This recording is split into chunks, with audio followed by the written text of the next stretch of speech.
Selesai? Mata kuliah perpajakan internasionalnya siapa? Beda-beda, Bu. Dapatnya semester ini kan? Atau semester lalu? Semester 4 lalu. Oke. Ya. Pajak internasional nggak sih? Semester 4 kalau nggak salah. Iya, semester 4. Oke. Semester Ya. 4 beda-beda kelasnya. Ya, oke. Kita akan mulai, tapi fokus kita adalah di hubungan istimewa dan transfer pricing. Kalau di DJP itu sebutannya per 2020 itu ada PKKU.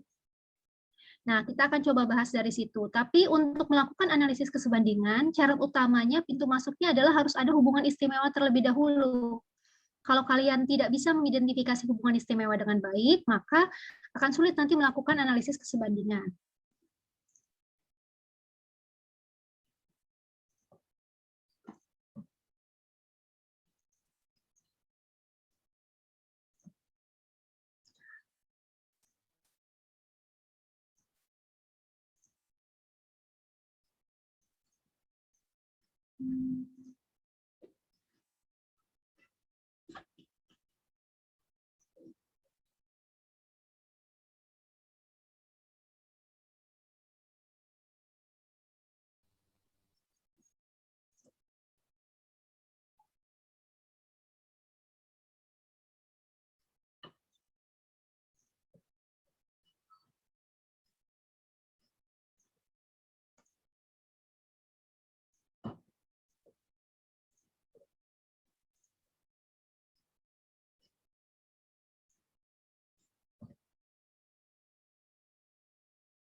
Sudah kelihatan layar penuh? Sudah, Bu. Sudah, Bu. Oke. Kita akan coba pelan-pelan mengidentifikasi hubungan istimewa ya. Kalau ada yang masih belum jelas, langsung saja ditanyakan, langsung raise hand aja, biar nggak kelewatan. Yang perlu ditekankan sebelum kita menganalisis laporan keuangan atas transaksi perpajakan internasional adalah ini mudah kok, jangan dibikin susah ya. Tidak segitu complicated-nya. Pasti bisa selama kalian bisa berpikir dan mengidentifikasi hubungan istimewa yang ada di antara dalam suatu transaksi. Karena kadang-kadang berdasarkan observasi saya, banyak pegawai DJP yang mengambil asumsi gitu. Ada hutangnya di hutang antara PTA dan PTB. Menggunakan tingkat suku bunga yang terlalu rendah, ini pasti ada hubungan istimewa. Nggak gitu mulainya. Kembalikan lagi ke teori mengenai hubungan istimewa berdasarkan pasal 18 dan pasal 2 Undang-Undang PPN. Ya, pasal 18 Undang-Undang PPH dan pasal 2 Undang-Undang PPN.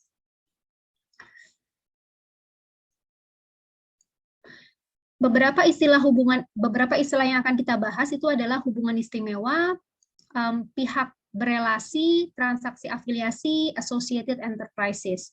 Jadi 4 terminologi ini akan kalian temui di 4 dokumen berbeda, tapi kurang lebih merujuk pada hal yang sama, meskipun kriterianya kadang-kadang suka berbeda sedikit-sedikit. Seperti apa?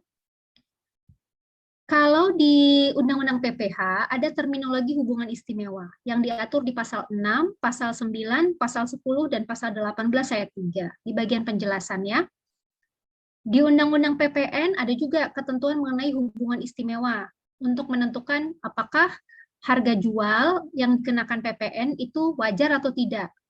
Jika memang tidak wajar, maka penentuan harga jual atau DPP PPN adalah merujuk pada nilai yang seharusnya digunakan. Untuk hubungan itu wewenangnya, tapi untuk definisi hubungan istimewa ada di pasal 18 ayat 4 dan pasal 12 ayat 2. Lalu bagaimana dengan ketentuan lain? Di P3B juga ada kok ketentuan mengenai hubungan istimewa. Kalau di P3B ada pasal biasanya di pasal 9 mengenai associated person.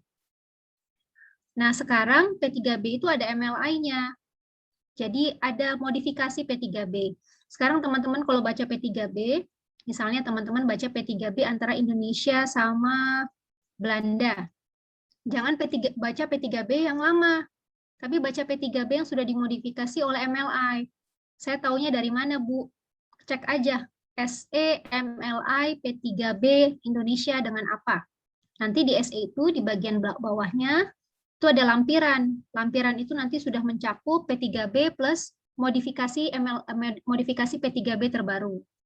Kalau di modifikasi P3B terbaru, klausul Associated Enterprise ditambah lagi ada klausul Corresponding Adjustment. Oke. Untuk ketentuan hubungan istimewa antara SPDN dan SPLN apakah sama? Ketentuannya kurang lebih sama jika subjek pajak luar negeri itu berasal dari negara atau yurisdiksi yang tidak punya P3B dengan Indonesia. Ini teman-teman lihat ya di tabel. Kolom kiri SPDN, kolom kanan SPLN negara yurisdiksi mitra non P3B. Kalau Indonesia tidak punya P3B dengan negara tersebut, maka referensi ketentuan hubungan istimewa merefer pada ketentuan domestik. Pakai tuh Undang-Undang PPH, Undang-Undang PPN, PMK 22 tahun 2020 kita pakai itu. Tapi jika transaksi antara subjek pajak dalam negeri dilakukan dengan subjek pajak luar negeri, di mana Indonesia memiliki P3B dengan negara tersebut, maka teman-teman refer ke pasal mengenai corresponding adjustment dan ketentuan MLI terkait closely related person dan juga associated enterprise. Ada 3 ya.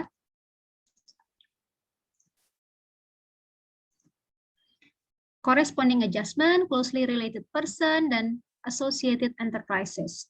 Tapi ini nice to know info aja ya. Nanti nggak akan keluar kok di UAS, nggak segitunya.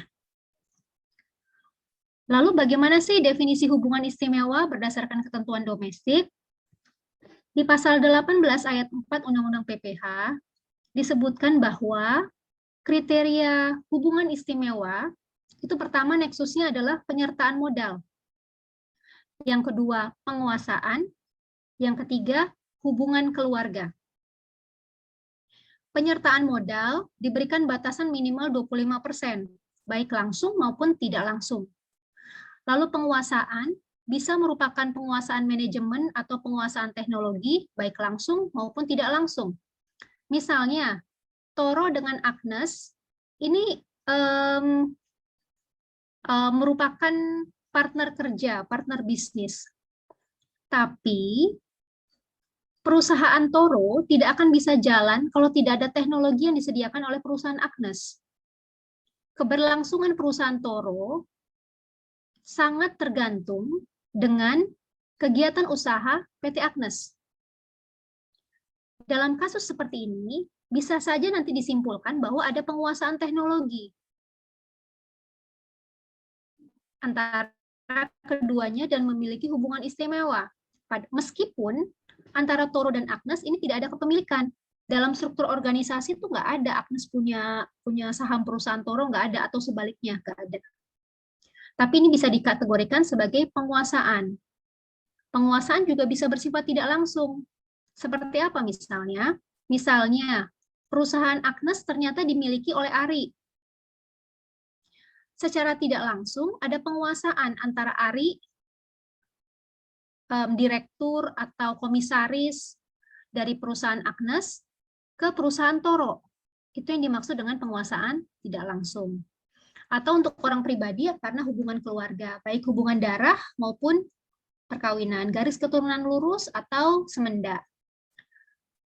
Lebih lanjut dijelaskan dalam pasal 18 ayat 4 Undang-Undang PPH bahwa hubungan istimewa antara wajib pajak dapat terjadi karena ketergantungan atau keterikatan yang merupakan keadaan satu pihak dengan pihak lainnya dan disebabkan oleh, nah ini untuk menjelaskan lebih lanjut. Kadang-kadang ada yang bingung, Bu, jadi sebenarnya untuk menentukan hubungan istimewa itu kriterianya apa sih, Bu? Penyertaan modal, atau penguasaan, atau hubungan keluarga, atau ketergantungan atau keterikatan? Yang mana, Bu? Semuanya.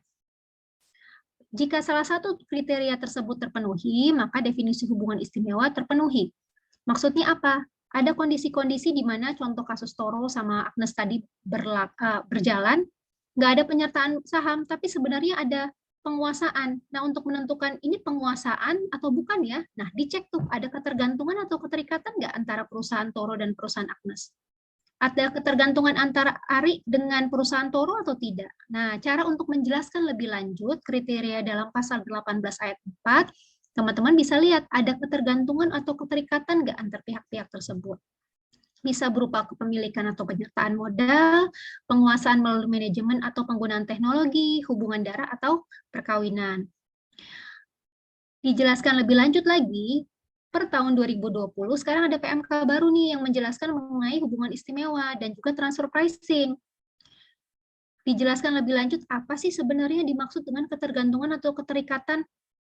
Apakah Agnes dan Toro harus menikah untuk memiliki ketergantungan atau keterikatan? Belum tentu kan? Jadi dijelaskan lebih lanjut bahwa yang dimaksud dengan ketergantungan atau keterikatan itu adalah keadaan satu atau lebih pihak mengendalikan pihak yang lain atau tidak berdiri bebas. Toro nggak bisa menjalankan usahanya tanpa adanya teknologi dari Agnes misalnya. Atau setiap kali Toro ingin melakukan produksi barang, itu harus dengan persetujuan Agnes. Kenapa? Karena misalnya ada lisensi paten. Lisensi paten dari Agnes itu mengatur sedemikian rupa sehingga hanya produk-produk tertentu yang bisa diproduksi oleh Toro. Dalam hal Toro ingin diversifikasi produk, saya ganti di produknya, bahannya saya ganti, itu harus minta izin sama Agnes dulu. Nah, itu berarti satu pihak terikat dengan pihak lainnya, karena ada pihak yang mengendalikan pihak lainnya, dan satu pihak tidak berdiri bebas dalam menjalankan usaha atau melakukan kegiatan. Konteksnya usaha atau kegiatan ya, di luar itu udah bukan kewenangan DJP. Lalu bagaimana dengan PSAK sendiri mengaturnya? PSAK sebenarnya juga ada mengatur ketentuan mengenai hubungan istimewa. Kurang lebih sama dalam PSAK 7. Jika ada kemampuan untuk mengendalikan pihak lain atau mempunyai pengaruh signifikan atas pihak lain dalam mengambil keputusan keuangan dan operasional. Tapi konteksnya ke keuangan dan operasional. Lalu yang dipakai yang mana, Bu? Kita pakai Nexus pajak dulu ya, sebelum nanti ke PSAK, karena kriteria HI di PSAK itu lebih sempit dibandingkan dengan perpajakan. Nah, kita akan coba ya lihat berdasarkan kasus. Sebenarnya teman-teman pasti sudah lihat kan di penjelasan pasal 2 ayat 2 PPN juga ada, di penjelasan pasal 18 ayat 4 juga ada, tapi kita akan coba lihat lewat kasus. Pertama, HI karena penyertaan modal. Tadi dibilang bahwa hubungan antara WP yang mempunyai penyertaan langsung atau tidak langsung 25% atau lebih pada pihak yang lain. Misalnya,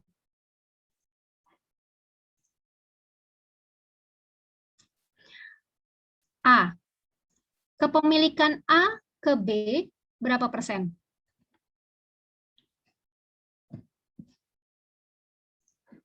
Dinar, kepemilikan A ke B berapa persen, Nar? 50%, Bu. Oke. Kepemilikan A ke D berapa persen? 50% juga. Oke, ke C 100% ya.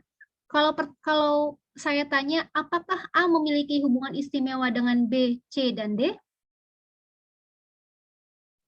Kalau berdasarkan definisi tersebut, iya, Bu. Iya. Kenapa? Karena kepemilikannya mencapai lebih dari 25%. Pemilikan langsung atau tidak langsung? Langsung. Langsung. Oke. Sekarang ke Almira. Almira, kepemilikan A ke E berapa persen?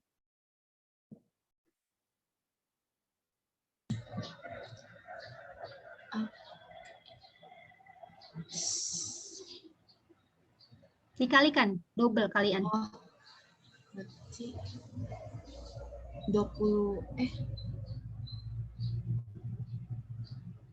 A ke B berapa? 50. 50 dikali? Kalau yang E, 25%. 50% dikali 100%? Oh ya 50. Ya, betul. 50%. Jadi kepemilikan A ke E berapa? 50%. Nah, sekarang kepemilikan A ke F berapa persen? 25%. Bagus. Kepemilikan A ke G berapa persen? 25%. Ya, berarti apakah A memiliki hubungan istimewa dengan E, F, dan G? I iya, Iya, kenapa?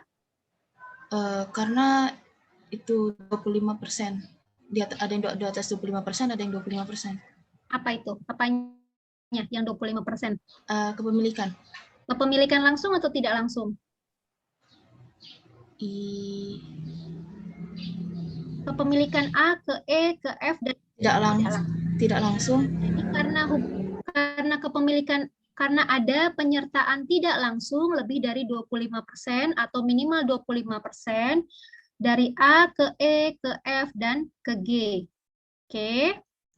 Lalu bagaimana dengan B, C, dan D? Apakah memiliki hubungan istimewa?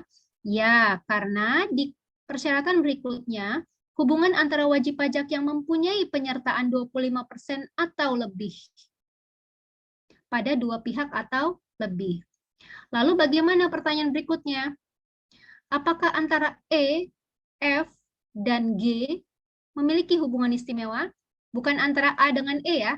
A dengan E, A dengan F, A dengan G, bukan. Pertanyaan saya, apakah E, F, dan G memiliki hubungan istimewa? Gracia.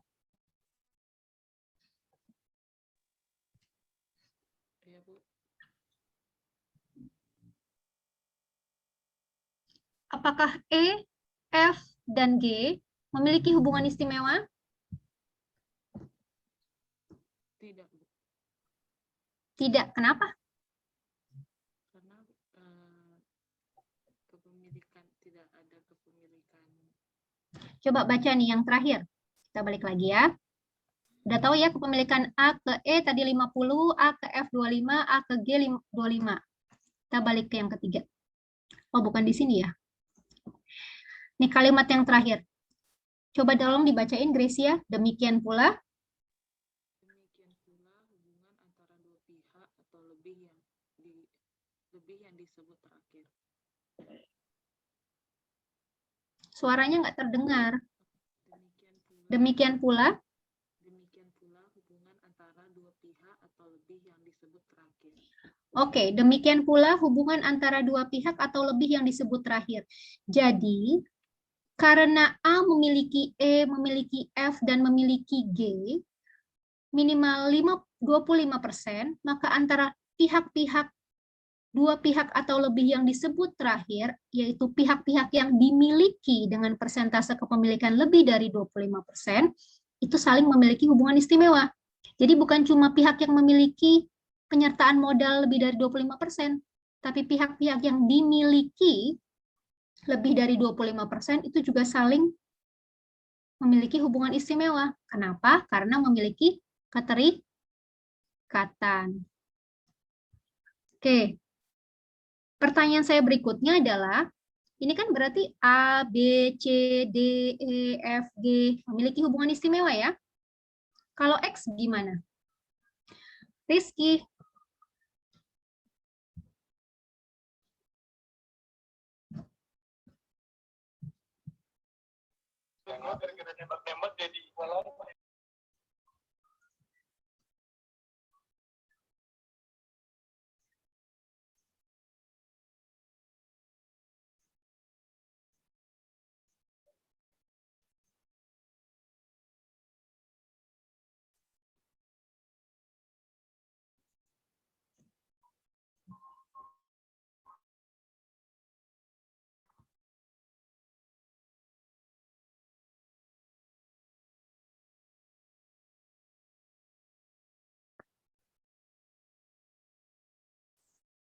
Oke, Zoom saya error, maaf ya. Rizky, pertanyaan yang tadi. Ya, Bu. Pertanyaan yang tadi, X punya hubungan istimewa nggak dengan A, B, C, D, E, F, G? Kalau dengan A nggak punya, Bu. Mm-mm. Soalnya di bawah 25%. Mm-mm. Dengan B, C, D, E, F, G? Kalau dengan G, D sama G punya, Bu. Tapi kalau B, C, E, F, kurang tahu. D dengan G punya. Ya. D punya hubungan istimewa dengan X nggak? Punya, Bu. Gimana itu ceritanya?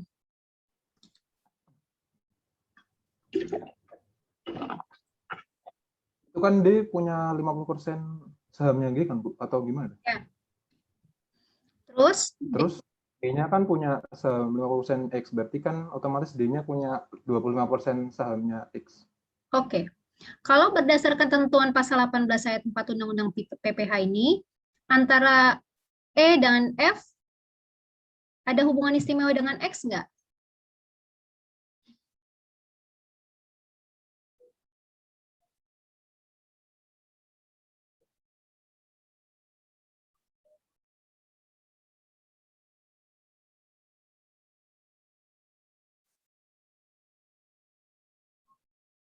Kan dengan A jelas dia nggak punya hubungan istimewa nih. Dengan D dan G dia punya hubungan istimewa. Ya.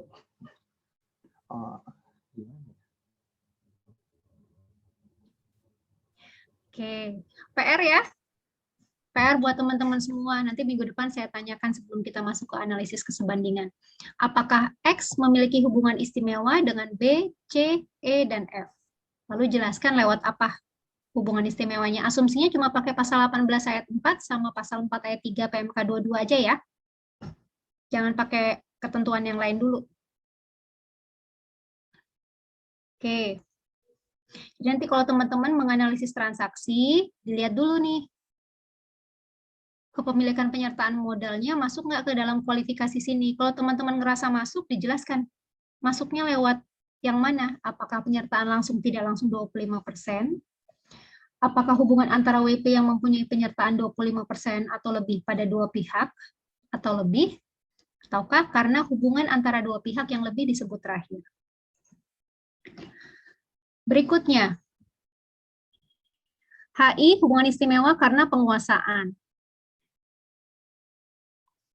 Hubungan istimewa karena penguasaan dianggap ada apabila wajib pajak menguasai wajib pajak lainnya atau dua atau lebih wajib pajak berada di bawah penguasaan yang sama, baik langsung maupun tidak langsung. Maksudnya apa penguasaan ini? Dijelaskan lebih lanjut dalam pasal 4 ayat 4 PMK 22. Satu pihak menguasai pihak lain atau satu pihak dikuasai oleh pihak lain secara langsung dan atau tidak langsung. Dua pihak atau lebih berada di bawah penguasaan pihak yang sama secara langsung dan atau tidak langsung. Terdapat orang yang secara langsung dan atau tidak langsung terlibat atau berpartisipasi di dalam pengambilan keputusan manajerial atau operasional pada dua pihak atau lebih. Lihat keputusan manajerial atau operasionalnya. Walaupun secara struktur organisasi tidak ada penguasaan. Para pihak yang secara komersial atau finansial diketahui atau menyatakan diri berada dalam suatu grup usaha yang sama. Dalam laporan DJP lampiran 3A tidak disebutkan bahwa dia punya hubungan istimewa. Misalnya Fahru punya sebenarnya terdaftar dalam grup usaha dengan Komang, satu grup usaha, tapi di bagian lampiran 3A SPT tidak disebutkan bahwa Fahru memiliki hubungan istimewa dengan Komang. Misalnya hubungan usaha satu grup di bidang peternakan atau pertanian atau perkebunan, satu bagian MNIs. Dalam kasus seperti itu berarti secara komersial atau finansial dianggap merupakan bagian dari grup usaha yang sama sehingga terdapat hubungan istimewa karena penguasaan. Atau satu pihak menyatakan diri memiliki hubungan istimewa dengan pihak yang lain. Misalnya, dalam laporan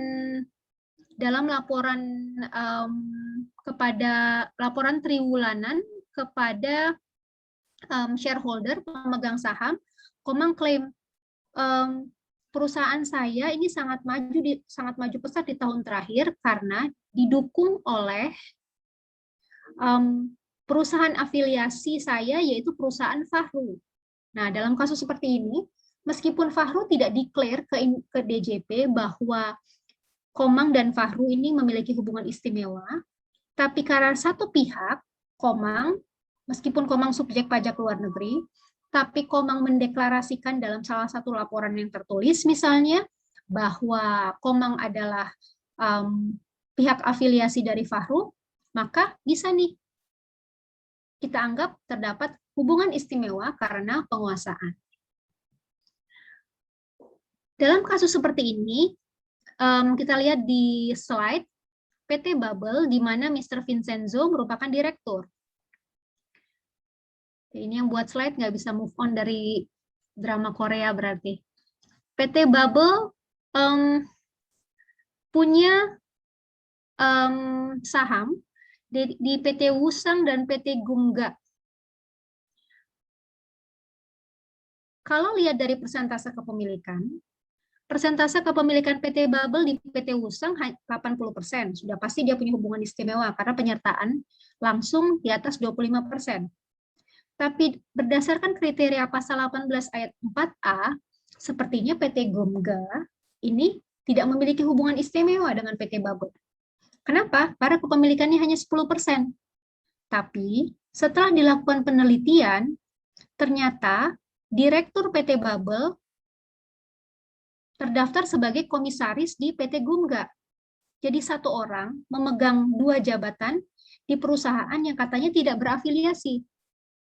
Dalam kasus seperti ini, maka PT Bubble, PT Wusang, dan PT Gumga merupakan pihak-pihak yang saling mempunyai hubungan istimewa, meskipun kepemilikan saham PT Bubble pada PT Gumga kurang dari 25%.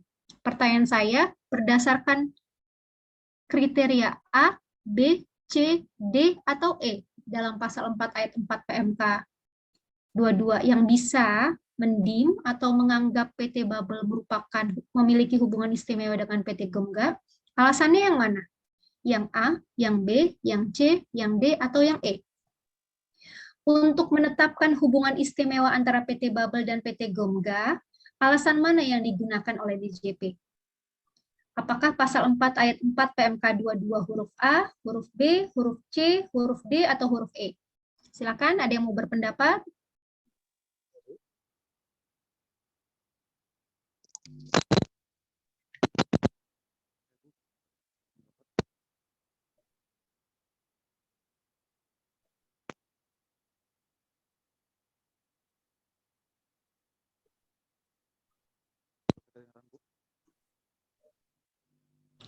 Pinky?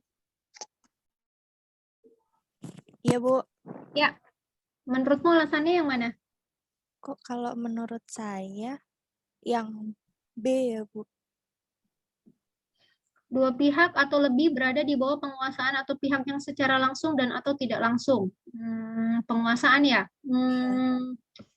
Oke, kalau C, kenapa? Bukan C.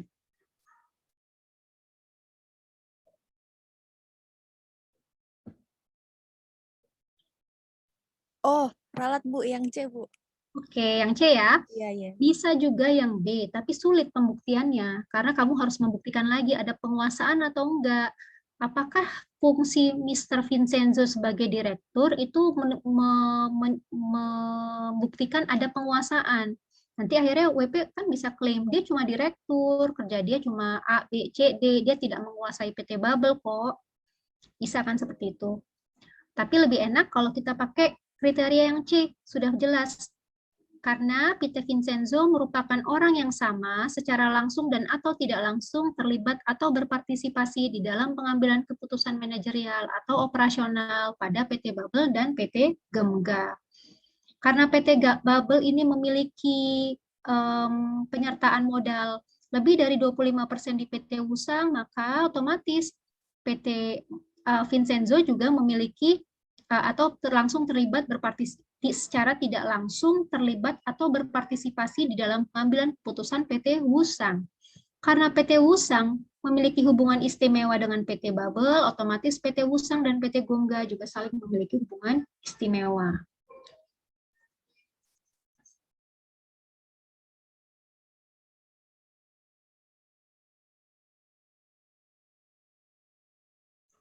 Oke, ini contoh kasus yang terdaftar dalam satu grup usaha. Misalnya nih ya, pada tahun 2020, PT ABC PT ABC nih, memutuskan untuk membuat satu badan usaha khusus yang bernama PT Kolas. Jadi dia bikin divisi marketing khusus nih. Bikin suatu perusahaan. Jadi awalnya divisi marketing. PT ABC ini perusahaan yang sangat bagus dan sangat ingin fokus dengan marketing. Dia punya divisi marketing. Divisi marketingnya ini perannya sangat signifikan. Karena perannya terlalu signifikan, dibuatlah dalam bentuk badan usaha sendiri. Tadinya hanya sebagian divisi, lalu jadi PT.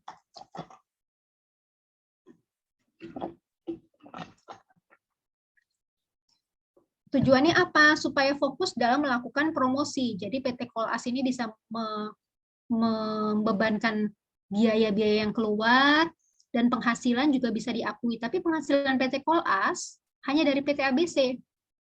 Sudah jelas ya, PT ABC dan PT Kolas pasti memiliki hubungan istimewa.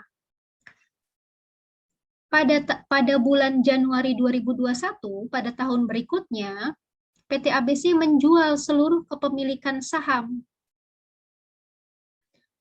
kepada Peniti Ltd, SPLN. Alasan penjualan tidak diketahui. DJP nggak tahu kenapa kok tiba-tiba dijual, padahal tadinya PT Kolas ini sangat penting sekali peranannya. Berdasarkan informasi yang diperoleh, PT ABC ternyata terdaftar sebagai bagian grup usaha Pentul Group bersama dengan beberapa SPLN lain. Ada GHI Ltd, OPK BV, ada XYZ SAS. Ini bagian belakang ini menunjukkan biasanya refer ke negara tertentu ya. Kalau BV biasanya dia subjek pajak Belanda, SAS subjek pajak Perancis. Nanti teman-teman sambil lihat GmbH itu subjek pajak Jerman. Kalau nanti ketemu perusahaan yang belakangnya beda, nah biasanya ada referensi ke satu negara tertentu. Sama seperti PT kalau di Indonesia. Berdasarkan informasi tambahan yang teman-teman peroleh hasil dari penelitian di internet, diketahui bahwa dari laporan keuangan PT ABC diketahui bahwa saham PT Kolas dijual kepada Peniti Ltd. PT ABC tidak memiliki hubungan istimewa pada PT Kolas karena sudah dijual. Tapi dari informasi laman resmi Pentul Group, kantor pusat holding company-nya PT ABC, GHI, OPK, dan XYZ, profil dan logo PT Kolas masih tercantum sebagai anggota grup usaha Pentul. PT ABC klaim kalau Kolas sudah dijual, tapi holding company-nya, perusahaan induk, masih mengakui PT Kolas sebagai bagian dari anak usaha Pentul. Pertanyaannya adalah, berdasarkan ketentuan domestik, Undang-Undang PPH, PMK 22, apakah PT Kolas masih memiliki hubungan istimewa dengan Pentul Group dan PT ABC? Oke. Saya balik ke kriteria tadi ya. Jika masih memiliki hubungan istimewa, kriteria mana yang digunakan?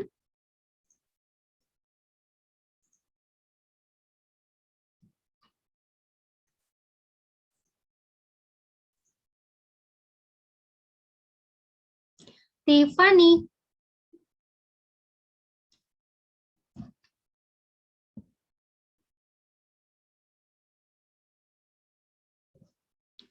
Fani.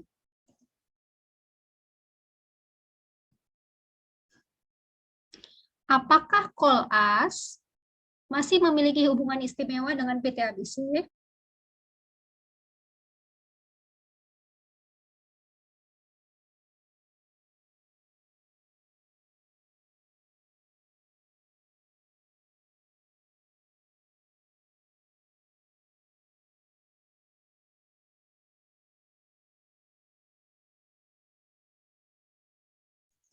Fani.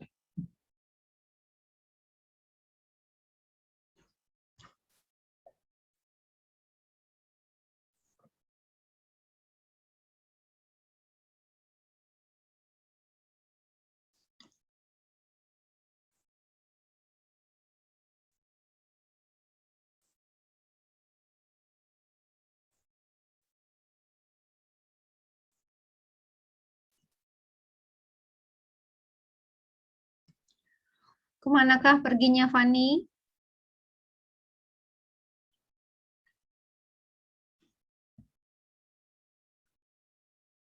Oke, Brian deh. Brian. Bu, Ya, apa suara saya kedengaran, Bu? Bran. Sebentar, Bu.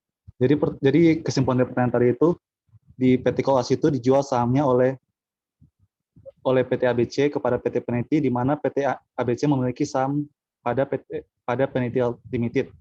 Enggak, Jadi pertanyaannya Ibu itu sesuai dengan ketentuan di ABC pasal. nggak punya nggak punya saham di Peniti.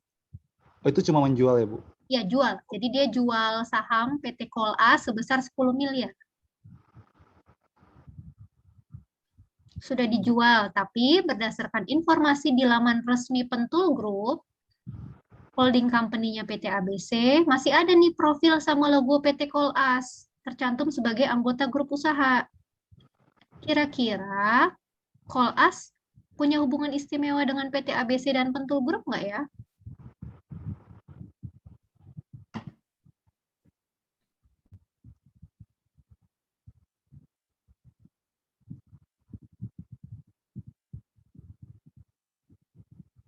Kalau punya, Kalau kira-kira menurut saya, Bu, bisa Ya. saja bahwa di bagian D, Bu. Para Ya. pihak yang secara komersial atau finansial diketahui atau menyatakan diri dalam satu grup usaha yang sama, Bu. ya, sip, benar ya. Jadi, jika ada pihak yang secara komersial atau finansial diketahui menyatakan diri berada dalam satu grup usaha yang sama, maka ada HI karena penguasa. Lalu nanti misalnya call us claim, itu kan para pihak. Berarti kalau para pihak harus kedua pihak dong. Bisa kalau dia klaim bahwa saya nggak punya hubungan istimewa dan informasi tersebut salah, bisa langsung ke poin E. Satu pihak menyatakan diri memiliki hubungan istimewa dengan pihak lain. Jadi meskipun bukan dua pihak yang sama-sama mengakui ada HI karena penguasaan, jika salah satu pihak mengklaim ada HI karena penguasaan, maka itu cukup. Oke. Nah, ke berikutnya. Lalu bagaimana sih status hubungan istimewa berdasarkan P3B? Misalnya di kasusnya Kolas tadi dan Peniti, di kasusnya Kolas dan Peniti tadi, Kolas jadi subjek pajak Singapura, gitu ya. Nah, berarti kan ketentuan hubungan istimewa juga harus memperhatikan ketentuan P3B Indonesia Singapura. Untuk refer ke ketentuan P3B, teman-teman bisa lihat pasal dalam P3B mengenai Associated Enterprise. Bagaimana ketentuan P3B mengenai Associated Enterprise? Contohnya di pasal 9 P3B Indonesia Singapura ya. Ini contoh ya, karena setiap P3B bunyinya bisa beda-beda. Where an enterprise of a contracting state participate directly or indirectly in the management, control, or capital, ketika perusahaan dari salah satu negara pihak berperjanjian berpartisipasi secara langsung atau tidak langsung dalam manajemen, penguasaan, atau permodalan dari perusahaan di negara berperjanjian lainnya, jika misalnya PT ABC berpartisipasi secara langsung ataupun tidak langsung dalam manajemen, kendali, ataupun permodalan Kolas, misalnya Kolas subjek pajak Singapura, maka keduanya dianggap associated enterprises atau pihak-pihak yang terasosiasi. Atau the same person participate directly or indirectly in the management, control, or capital of an enterprise of a contracting state and an enterprise of the other contracting state. Jika orang yang sama ternyata berpartisipasi secara langsung ataupun tidak langsung dalam manajemen, kontrol, atau permodalan. Contoh kayak kasusnya Vincenzo tadi. Misalnya Vincenzo di perusahaan Kolas dan PT ABC adalah Brian. Nah, Brian sama-sama berpartisipasi secara langsung atau tidak langsung dalam manajemen, kendali, dan juga permodalan keduanya, maka sudah bisa dianggap sebagai associated enterprises. Tapi ada tambahan persyaratan lagi. And in either case, conditions are made or imposed between the two enterprises in their commercial or financial relation, which differ from those which would be made between independent enterprises. Jika keadaan transaksinya berbeda dengan transaksi yang dilakukan secara independen, maka profit dari keduanya harus disesuaikan lagi dan dipajaki dengan sesuai. Jadi kalau misalnya transaksi dilakukan berdasarkan kewajaran, nggak masalah.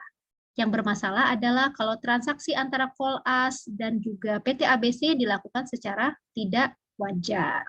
Itu nanti tapi untuk menganalisis apakah wajar atau tidak. Kita sekarang mengidentifikasi dulu ada hubungan istimewa atau tidak. Dan hubungan istimewa tidak selalu berujung pada potensi perpajakan ya teman-teman. Kalau kedua-duanya bertransaksi secara wajar ya nggak masalah. Oke. Contoh berikutnya. A, AG, dan B Corp memiliki perjanjian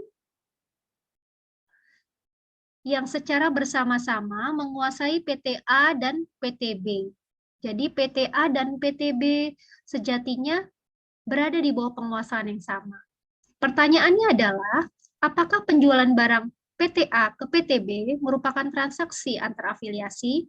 Jadi A dan B tidak memiliki penyertaan modal. Bukan perusahaan yang terafiliasi karena kepemilikan. Jadi A nggak punya saham di B, B nggak punya saham di A. Tapi mereka terlibat dalam satu framework agreement karena penguasaan manajemen atau teknologi. A memiliki saham di PT A yang signifikan, B memiliki saham di PT B yang signifikan. Pertanyaannya adalah, apakah penjualan barang PT A ke B merupakan transaksi antar afiliasi? Kalau di contoh yang pertama A, B, C, D, E, F, G sampai X tadi kan itu posisi A dan B itu saling memiliki ya. Kalau dalam kondisi ini, kan tidak.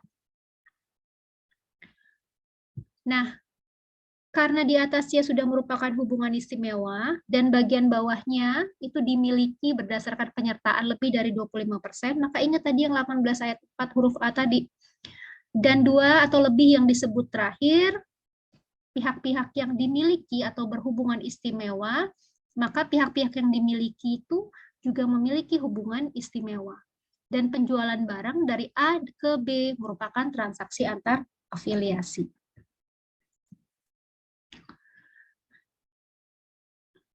Oke, kasus berikutnya adalah kasus PT Sritex.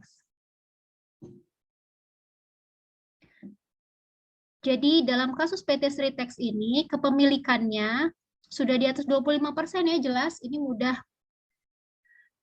Nanti kalau teman-teman lihat kepemilikannya, jangan cuma ngelihat kepemilikan langsung atau tidak langsung saja, tapi posisi HI antara pihak-pihak yang dimiliki. Jadi dalam kasus seperti ini kan Sritex nih, yang dilihat jangan cuma dari posisi atas, di pojok kiri atas ini, sampai ke bawah, jangan cuma itu. Jangan garis vertikalnya saja, tapi hubungan horizontal juga dilihat.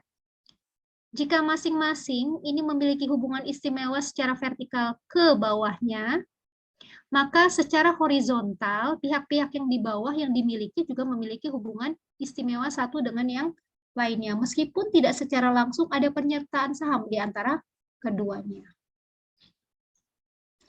Mana? Pusing apa pusing? Paham ya? Nah, intinya kalau untuk menentukan hubungan istimewa, tentukan nexusnya apa. Dia punya HI karena klausul apa dalam pasal 18 ayat 4 atau dalam PMK 22 tahun 2020. Sebutkan yang menyebabkan ada hubungan istimewa karena kriteria apa. Karena jangan salah, kalau pas lagi komunikasi dengan WP itu harus disebutkan jelas. Mereka akan klaim berdasarkan persyaratan ini, kalau kriteria yang kita gunakan salah, mereka akan kasih rebuttal. Itu bukan saya nggak memenuhi kriteria ini kok. Tuh ya. Berikutnya, dalam hal transaksi dilakukan antara atau melibatkan orang pribadi, kemungkinan hubungan istimewa yang tertrigger itu adalah hubungan keluarga. Karena kalau orang pribadi kan nggak mungkin karena kepemilikan dong. Saya adalah milik diri saya sendiri, nggak mungkin dong saya dimiliki oleh orang lain, ya kan? Kalian jangankan ke pacar, kalau ke orang tua juga kalian ngerasa milik diri sendiri kan, nggak dimiliki oleh siapa-siapa. Maka oleh karena itu biasanya HI terkait orang pribadi biasanya timbul karena satu tadi, partisipasi dalam manajemen, atau yang kedua karena hubungan keluarga. Apa yang dimaksud dengan hubungan keluarga? Hubungan keluarga baik sedarah maupun semenda dalam garis keturunan lurus dan atau samping 1 derajat.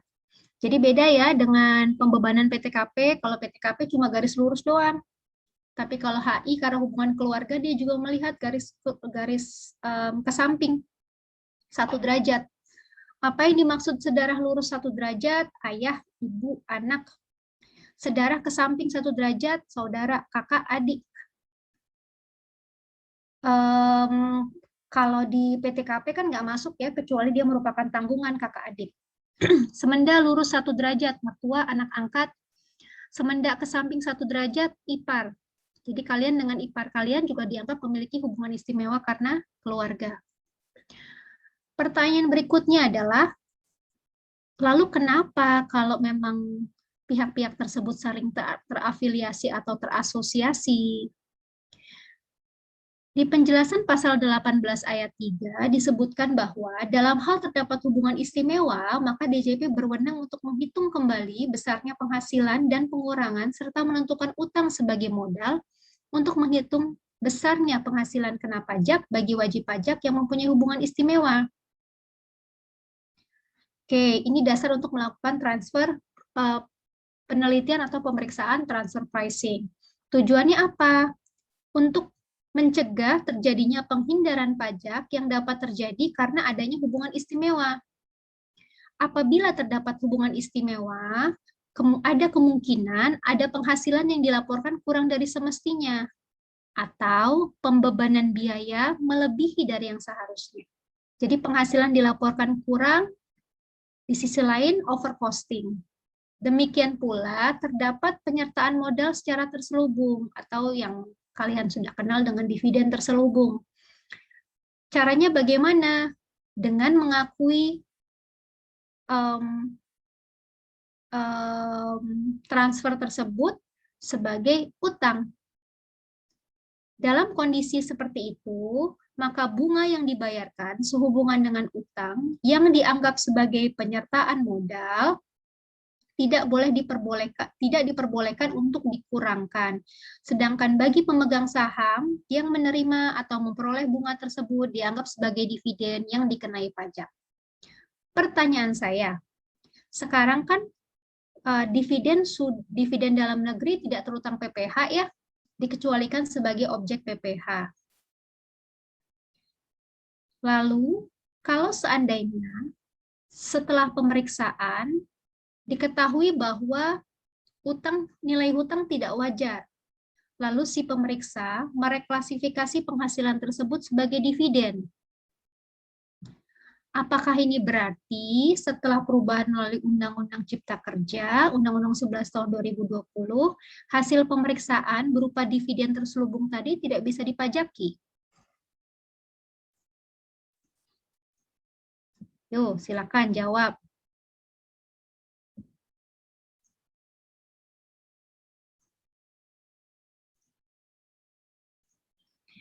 Kan katanya kalau utang tidak wajar, itu bakal dianggap sebagai dividen tuh ya.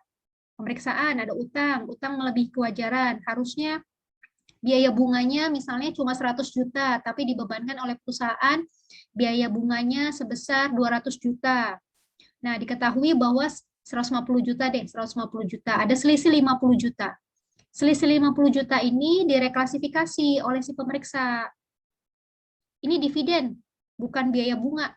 Karena nggak wajar utangnya. Kalau ngitung kewajaran utang, harusnya biaya bunganya cuma 100 juta, bukan 150 juta.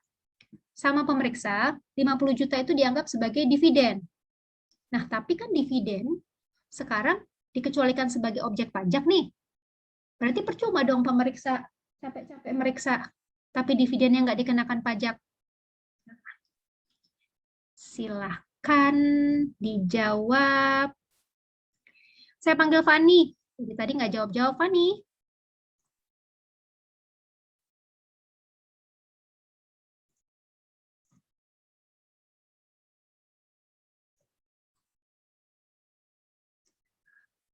Fani.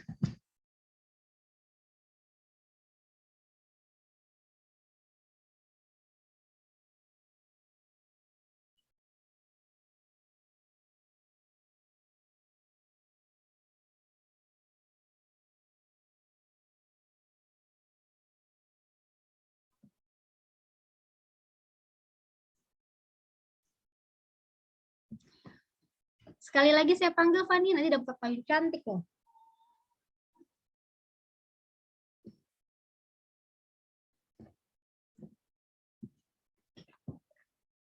Oke, nggak jawab nih, berarti Fani nggak datang nih, nggak ikut kuliah. Yusuf,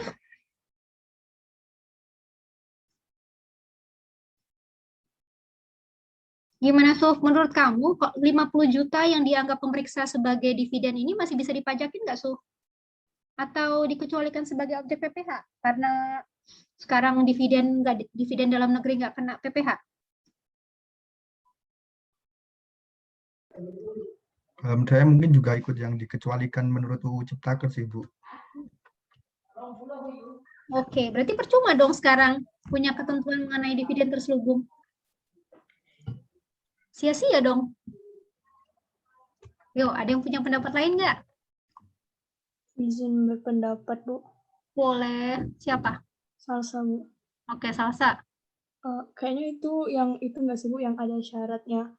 Kalau misalnya dividen itu diinvestasikan lagi di Indonesia, itu baru bisa dibebaskan gitu. Kalau 30%-nya diinvestasikan. Jadi ibaratnya perusahaan, kalau dia udah investasi 30% dari laba, berarti dia udah ibaratnya ya, pasti berkontribusi gitu untuk investasi di Indonesia, makanya boleh dibebasin gitu. Agak lupa. Oke. Saya recall lagi ya. Jadi kalau dividen yang dibebaskan berdasarkan, bukan dibebaskan ya, dikecualikan sebagai objek PPh berdasarkan Undang-Undang Cika memang dibagi dua. Ada dividen dalam negeri, ada dividen luar negeri. Maksudnya dividen dalam negeri gimana? Dividen yang diterima dari wajib pajak atau subjek pajak dalam negeri. Kalau misalnya Alvin kasih dividen ke Salsa, Alvin dan Salsa sama-sama subjek pajak dalam negeri. Posisinya badan ya, PT Alvin dan PT Salsa. Maka berapapun besarnya dividen yang diberikan oleh Alvin akan dibebaskan atau dikecualikan dari PPh berdasarkan ketentuan pengenaan PPh dividen terbaru. Nggak ada syarat 30%-nya. Oke. Tapi ada syarat kalau Alvin memberikan dividen kepada Salsa sebagai orang pribadi. Kalau Salsa orang pribadi, maka harus diinvestasikan di dalam negeri. Tapi logikanya adalah, masa iya Salsa mau pakai uang dividen tersebut nggak untuk kegiatan usaha di Indonesia. Kecuali kalau Salsa kirim uang untuk ke luar negeri, baru nanti nggak memenuhi syarat. Tapi secara umum, dividen dalam negeri itu dikecualikan sebagai objek PPh. Yang tadi dibilang Salsa benar, kalau posisi Alvin adalah subjek pajak luar negeri. Kenapa sih Bu harus dibedakan antara subjek pajak dalam negeri dan subjek pajak luar negeri? Karena kalau dividen yang diterima dari dan oleh subjek pajak dalam negeri sebenarnya udah dikenain pajak tuh, ya nggak? Waktu Alvin bikin laporan keuangan, lalu ngitung penghasilan kena pajak, hasil dari penghasilan kena pajaknya udah dikenain PPh badan nggak? Ya kan? Berarti sudah dikenakan di level badan. Sudah, misalnya keuntungannya 100 juta, udah dikenain PPh badan, 22% kan? Nanti selesai habis 100 juta dikurangi 22%, dikenain pajak lagi dividen pada saat dibagikan. Iya nggak? Berarti pengenaan pajaknya 2 kali kan sebenarnya? karena pengenaan pajaknya 2 kali, maka ya udah deh dihapus aja pajak untuk dividen dalam negeri. Tapi untuk penghasilan dividen dari subjek pajak luar negeri belum dihapus semuanya. Kenapa? Karena belum tentu negara asal Alvin sudah mengenakan pajak atas penghasilan PPh badan di negaranya. Ya kan? Belum tentu sudah dikenakan di sana. Jadi kita harus tetap memajaki dividennya. Ada syaratnya, kalau misalnya 30% dari laba kena pajak diinvestasikan di Indonesia. Jadi yang saya bilang tadi benar, tapi konteksnya jika dividen diterima oleh subjek pajak luar negeri. Dan diinvestasikan minimal 30% dari laba kena pajak. Kalau Alvin bukan perusahaan yang terdaftar di bursa. Tapi itu kompleks lah. Pertanyaan saya intinya satu, kira-kira dividen ini, kalau pemeriksa sudah mengklasifikasikan penghasilannya sebagai dividen, utang sebagai dividen, apakah masih bisa dipajaki? Jawabannya masih. Kenapa? Karena terminologi yang digunakan dalam penjelasan pasal 18 ayat 3 adalah dianggap sebagai dividen, bukan dividen. Beda ya? Jadi kalau dia memang dividen, asli secara kriteria itu memang dividen yang dibagikan berdasarkan bukti-bukti pendukung memang dividen, bisa dikecualikan. Tapi kalau awalnya diklasifikasikan oleh wajib pajak sebagai utang, lalu pasca proses pemeriksaan diketahui bahwa dia adalah dividen, intinya hutang yang sebenarnya adalah dividen terselubung, maka tetap bisa dipajaki. Kenapa? Karena ketentuan CIKA juga mengecualikan jika dividen diketahui pasca pemeriksaan, maka tetap dikenakan pajak penghasilan. Itu ya, jadi jawabannya adalah, apakah bunga yang dianggap sebagai dividen tersebut terutang PPh? Ya. Kenapa? Karena reklasifikasi hutang sebagai dividen diketahui setelah pemeriksaan. Sehingga bukan dividen sebenarnya, tapi hanya dianggap sebagai dividen.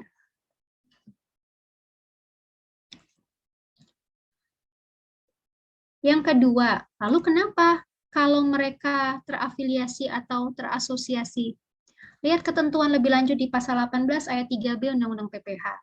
Wajib pajak yang melakukan pembelian saham atau aktiva perusahaan melalui pihak lain atau badan yang dibentuk untuk maksud demikian, SPV, Special Purpose Vehicle atau Special Purpose Company, dapat ditetapkan sebagai pihak yang sebenarnya melakukan pembelian tersebut, sepanjang WP yang bersangkutan mempunyai hubungan istimewa dengan pihak atau badan tersebut dan terdapat ketidakwajaran penetapan harga.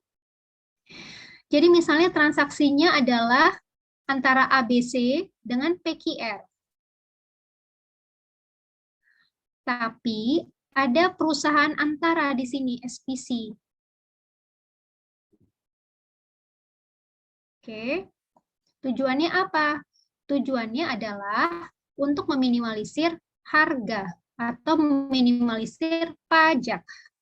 Jadi tadinya ABC, SPC, PQR yang dilaporin sama WP skema yang sebelah kiri nih.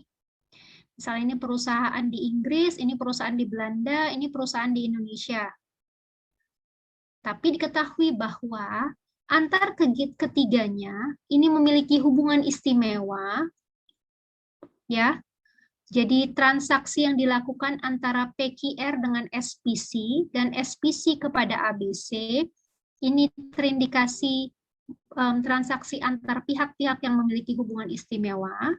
Jika nanti ditemukan ketidakwajaran penetapan harga transaksinya nggak wajar nih, maka DJP dapat menetapkan transaksinya menjadi yang seperti kanan. Seolah-olah transaksinya antara ABC dan PQR, karena secara substansi yang benar adalah ABC dan PQR. SPC-nya boleh nih dicoret. Kalau ketiganya memiliki hubungan istimewa dan transaksi antara ketiganya diindikasikan terdapat ketidakwajaran. Tujuannya apa, Bu? Macam-macam tujuannya. Biasanya untuk memanfaatkan tarif. Tarifnya lebih rendah kalau lewat holding company di satu negara yang tarif pajaknya lebih rendah. Alasan ketiga, kenapa? Lalu kenapa kalau misalnya terafiliasi atau terasosiasi? Ada indikasi jika pengalihan saham dilakukan melalui perusahaan antara conduit atau SPC yang ada di tax haven country, ada indikasi bahwa penjualan tidak dilakukan atau pengalihan saham tidak dilakukan sesuai dengan substansi sebenarnya, hanya untuk memanfaatkan tarif. Karena misalnya di negara tersebut tidak dikenakan pajak, otomatis nanti beban pajak yang dikenakan bisa lebih rendah. Padahal seharusnya kalau transaksi dilakukan antara pihak yang sebenarnya menerima manfaat,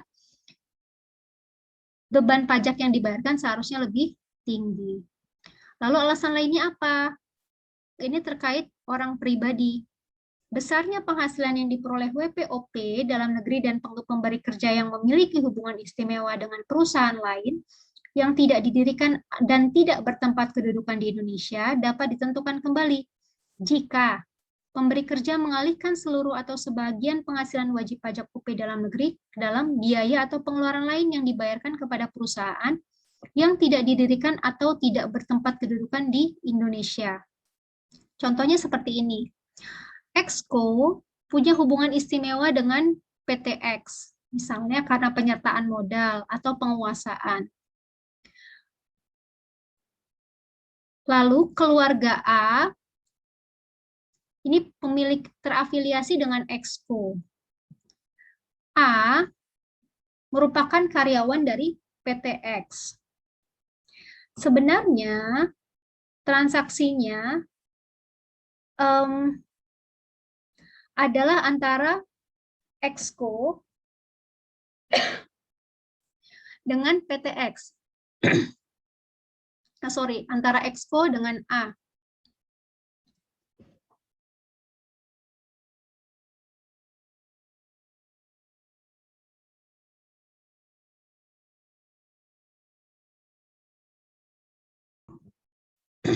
Jadi penghasilan A di Indonesia ini adalah pembayaran gaji dan pembayaran tunjangan keluarga.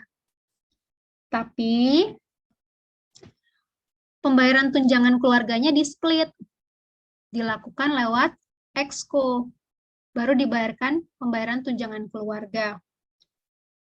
Dalam kondisi seperti ini, jika besarnya penghasilan yang diperoleh si A dari pemberi kerja yang memiliki hubungan istimewa dengan pihak lain, PTX, dan Exco, dalam hal pemberi kerja mengalihkan seluruh atau sebagian penghasilan dalam negerinya ke dalam bentuk biaya atau pengeluaran lain yang dibayarkan kepada perusahaan yang tidak didirikan dan tidak bertempat kedudukan di Indonesia. Misalnya dalam kasus ini, misalnya Exco seharusnya memiliki hubungan pekerjaan dengan A, tapi di-rerouting Exco ke PTX dulu, baru nanti PTX membayarkan gaji ke PT A. Tujuannya apa? Misalnya tarif untuk OP, tarif untuk badan lebih rendah dibandingkan dengan tarif untuk OP. Di Exco dan PTX ini dianggap sebagai perjanjian hutang piutang, sehingga tidak ada beban pajak yang harus dibayarkan. Kalaupun ada beban pajak atas biaya bunga, itu bisa dibebankan biaya bunganya. Berbeda dengan kalau Exco bayar langsung ke A. Kalau Exco bayar langsung ke A, berarti ada TPPH pasal 26 yang tertrigger. Pajak luar negeri yang tertrigger. Mungkin saja tarifnya lebih rendah jika Exco melalui PTX ketimbang Exco melalui PTA. Kasus seperti ini mungkin juga terjadi ya, walaupun konteksnya tidak antara perusahaan, tapi perusahaan dengan orang pribadi. Ini sekilas info. Jadi ini konsekuensi PPH atas pembebanan biaya yang diakui secara fiskal jika terafiliasi. Kalau melampaui batas kewajaran, maka DJP dapat menetapkan kembali biaya yang sebenarnya bisa dikurangkan dan tidak dikurangkan itu seberapa besar. Tapi syaratnya itu harus ada hubungan istimewa. Pasal 19 juga demikian. Ini konsekuensi PPh atas pembebanan biaya yang tidak dapat diakui secara fiskal jika terafiliasi. Pasal 10 ayat 1 ini juga merupakan konsekuensi PPh atas perhitungan keuntungan fiskal dari transaksi pengalihan harta ya. Kalau terafiliasi, maka dapat ditentukan ulang nilai pengalihan sebenarnya. Ini konsekuensi PPh di pasal 2 ayat 1 Undang-Undang PPN dan PPNBM atas penentuan DPP jika terafiliasi.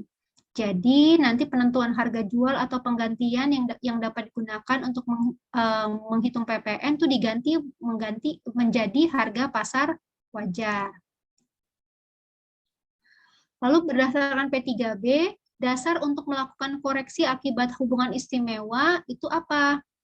Nah, seperti tadi contoh yang Indonesia-Singapura tadi, maka jika nanti ada hubungan istimewa dan ternyata diindikasikan bahwa terdapat ketidakwajaran dalam penentuan harga transaksi, maka any profit which would but for those conditions have accrued to one of the enterprises, jika ada keuntungan yang seharusnya terutang tapi tidak diakui, but by reason of those conditions, karena alasan-alasan kondisi tersebut, hubungan istimewa terkait hubungan komersial dan juga finansial tidak diakui oleh si wajib pajak tersebut, maka boleh dimasukkan maybe included in the profit dalam laba dari perusahaan tersebut dan dipajaki sesuai dengan ketentuan yang berlaku. Jadi tadi teman-teman sudah lihat ya, hubungan istimewa ini merupakan kunci untuk penentuan ulang banyak sekali potensi perpajakan, dari mulai PPh, PPN, nanti itu juga akan jadi pintu masuk indikasi transfer pricing. Sebelum teman-teman menghitung ulang kewajaran pembebanan biaya, pengakuan pendapatan, penentuan dasar pengenaan pajak, teman-teman harus bisa menganalisis, mengidentifikasi apakah ada hubungan istimewa atau tidak. Jika tidak ada hubungan istimewa, maka penentuan ulang tadi, pasal-pasal tadi di pasal 18, pasal 10, pasal 6, pasal 9, pasal 2 PPN, itu tidak bisa kita lakukan. Oleh karena itu, analisis hubungan istimewa ini sangat penting. Seperti yang saya sampaikan tadi, pada saat menganalisis hubungan istimewa, tarik dulu kriterianya apa, lalu cocokkan dengan arrangement yang teman-teman sedang analisis. Jangan berdasarkan perasaan saja, tapi pakai kriteria hubungan istimewa. Apakah dia memiliki hubungan istimewa karena kepemilikan, karena penguasaan, ataukah karena hubungan keluarga. Fungsi analisis hubungan istimewa ini akan jadi pintu masuk indikasi transfer pricing. Dan tahap pertama penerapan prinsip kewajaran dan kelaziman usaha atau PKKU. Ini tadi yang saya bilang, analisis transfer pricing sudah diatur di PMK 22 tahun 2020, sebutannya adalah PKKU, prinsip kewajaran dan kelaziman usaha. Ini adalah prinsip yang berlaku umum dan sudah digunakan secara internal, di mana harga transfer ditentukan secara konsisten selaras dengan perkembangan dan praktik di dunia internasional. Jadi nanti yang ditentukan adalah harga transfernya wajar nggak sih? Jika A dan B memiliki hubungan istimewa, lalu mereka melakukan transaksi jual-beli, wajar nggak ya harga jualnya? Penentuan labanya wajar nggak ya? Itu yang nanti akan kita bandingkan. Apakah sudah pasti dalam setiap analisis transfer pricing itu pasti ada potensi pajaknya? Belum tentu. Banyak juga WP yang sudah melaporkan transaksi sesuai dengan kewajaran. Kalau teman-teman ingin belajar lebih lanjut, bisa lihat panduan yang ada di sebelah kanan dan juga ketentuan domestik. Nanti PKKU akan dibahas lebih rinci pada pertemuan berikutnya. Kalau untuk tahu apakah ada hubungan istimewa dilaporkan oleh wajib pajak, teman-teman bisa nih ke formulir induk 1771 halaman 2. Di checklist ada transaksi hubungan istimewa enggak? Dicek juga di bagian 1771 lampiran 6, di bagian daftar penyertaan modal, daftar utang, daftar piutang. Mereka wajib melaporkan ini. Tapi lebih mudah adalah teman-teman dilihat di lampiran khusus 3A. Apakah ada kepemilikan saham, penguasaan, hubungan keluarga, ataupun pengendalian yang menimbulkan hubungan istimewa. Idealnya WP harus laporin ini kalau dia punya hubungan istimewa. Kalau tidak, berarti dianggap SPT-nya tidak lengkap dan dianggap tidak disampaikan. Nanti di kolom bawahnya juga ada diminta wajib pajak untuk menyampaikan rincian transaksi dengan pihak-pihak yang memiliki hubungan istimewa. Jadi bukan cuma bilang bahwa Agnes dan siapa tadi? Toro ya. Agnes dan Toro itu saling memiliki hubungan istimewa. Tapi apa saja sih yang sudah dilakukan Agnes dan Toro selama 1 tahun pajak terakhir? Apakah ada penjualan pembelian barang berwujud? Apakah ada penjualan atau pembelian barang modal? Apakah ada penyerahan pemanfaatan barang tidak berwujud? Ada pinjam uang, ada penyerahan jasa, atau ada penyerahan atau perolehan instrumen keuangan? Ini penting, nanti dari sini bisa dianalisis. Per transaksi ini wajar atau enggak ya penentuan harga dan keuntungannya? WP yang memiliki hubungan istimewa juga wajib melampirkan pernyataan transaksi dalam hubungan istimewa. Jika transaksinya atau peredaran usahanya di atas nilai tertentu, mereka wajib melaporkan Transfer Pricing Documentation atau TPDoc. Oke, untuk selanjutnya informasi tambahan. Ini ada transfer pricing doc dan juga CBCR, laporan per negara. Saya nggak akan jelasin lebih lanjut karena ini terlalu detail. Kalau teman-teman mau belajar, mau baca, lalu nanti mau diskusi, silahkan, nggak apa-apa. Tapi intinya tidak semua wajib pajak yang memiliki hubungan istimewa akan melaporkan ini. Ada kriterianya. Teman-teman bisa buka PMK 216 tahun 2016 untuk tahu rinciannya. Oke. Sampai sini selesai kuliah kita. Kita goals-nya hanya untuk mengidentifikasi hubungan istimewa supaya nanti pas pertemuan berikutnya sudah bisa melakukan analisis kesebenarnya. Ada pertanyaan atau pernyataan?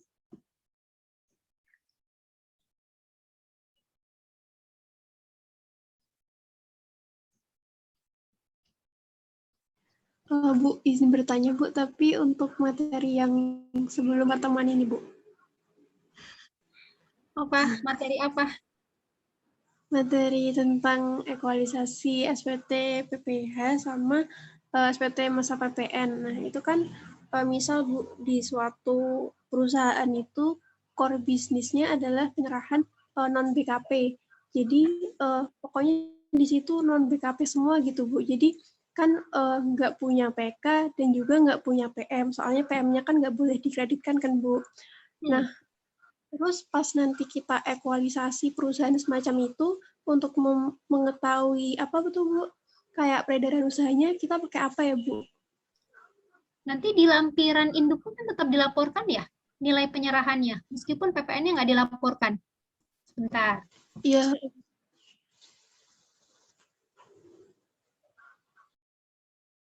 Bentar ya, saya buka contoh SPT masa PPN.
Kelihatan ya di layar? Ini bentuk SPT masa PPN ya. Pungut itu yang tidak tentang PPN, kode faktornya berapa sih? 07 ya kalau nggak salah ya. 7. Nanti kelihatan kok di sini penyerahan yang PPN-nya tidak dipungut nih. Bentar. Nih, di sini kan kelihatan. Ini merupakan akumulasi dari B1 kalau nggak salah. Di sini juga nanti ada penyerahan PPNBM yang tidak dipungut. Nah, itu lampiran dari, ini mau ngomongin peredaran usahanya kan berarti ya, mau lihat PK-nya ya. Oke, nanti ya. Jadi nanti lihat daftar pajak keluaran atas penyerahan dalam negeri dengan faktur pajak, tapi nanti lihat kode fakturnya ya. Kode seri faktur untuk tidak dipungut atau tidak dikenakan PPN kan ada sendiri. Nanti lihat kode fakturnya. Jadi sebenarnya kalau dia transaksinya cuma transaksi yang tidak dipungut itu lebih mudah. Misalnya yang dialihin dia jual jagung. Kan non BKP tuh ya. Lebih enak kan pasti kode seri fakturnya sama semua. Yang agak susah nanti kalau misalnya dia jual jagung sama jual BKP, minyak jagung misalnya. Minyak jagungnya kan berarti kena PPN. Nanti penentuan pajak masukannya agak ribet karena berarti untuk ngitung PM untuk minyak jagungnya mesti pakai norma. Tapi secara umum nanti pada saat ekualisasi peredaran usaha ya pasti ada kok di SPT masa PPN. Kelihatan kan nanti di sini.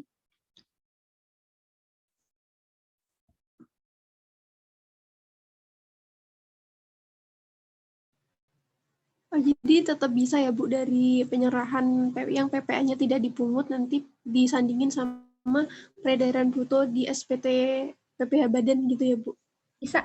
Kan kalau PPN itu semua tetap harus dilaporin, cuma kode fakturnya aja yang beda antara tidak dipungut, dibebaskan, dipungut PPN, transaksi dengan pemungut, nanti kode fakturnya aja yang beda. Nah, untuk tahu teman-teman cari informasi kode faktur untuk setiap transaksi PPN apa. Jadi kalau seandainya di bagian depan dia tidak menyajikan data yang benar, dilihat di lampiran. Nanti di lampiran ini kode fakturnya bakal beda-beda, kode seri depannya. Kan ada tiga kode ya, 01, 02, 03, 04, 05, 06, 07, 08. Nah, lihat transaksinya. Transaksi yang punya kriteria yang sama, kode fakturnya kan pasti sama. Nanti teman-teman akumulasi, dihitung secara agregat. Jadi teman-teman bisa klasifikasi, bisa dipisah-pisahin mana sih transaksi dengan pemungut, mana transaksi yang tidak dipungut, mana transaksi yang dikenakan PPN. Ya. Secara praktek nanti di lapangan lebih mudah kok ekualisasi, bahkan nanti kalau mau ekualisasi, ngitung STP, itu teman-teman tinggal klik, udah keluar semua sebenarnya. Cuma kan harus paham konsepnya. Ada lagi? Jadi jangan dianggap nanti kerja di DJP itu kerja di perusahaan manajemen zaman batu. Tenang aja. Kalau nanti udah kerja, yang penting kalian paham konsepnya. Nanti pada saat kalian mau sekarang kan ngitung STP pakai suku bunga acuan ya. Ribet banget. Tarif bunga ditambah 5%, dibagi 12, selisih koma nanti salah. Kalau secara praktek di lapangan ya kalian tinggal klik WP-nya, klik masa pajaknya, dicek dengan dokumen pembayaran sudah sesuai atau belum. Kalau belum ada dokumen pembayaran, tinggal klik hitung. Selesai. Klik print, dicetak langsung STP-nya. Ekualisasi juga sama. Nanti kalian ingin tahu peredaran usaha berdasarkan data PPN, tinggal klik aja, klik data rekap peredaran usaha WP yang saya awasi. Berat, semua keluar berdasarkan SPT masa PPN. Berdasarkan SPT tahunan PPH, tinggal klik aja, keluar semua. Tapi teman-teman harus paham konsep apa yang dibandingkan. Ya. Oke. Ada lagi pertanyaan?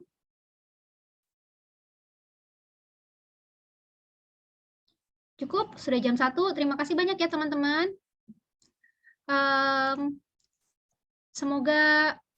Semoga hari Sabtu Minggunya lebih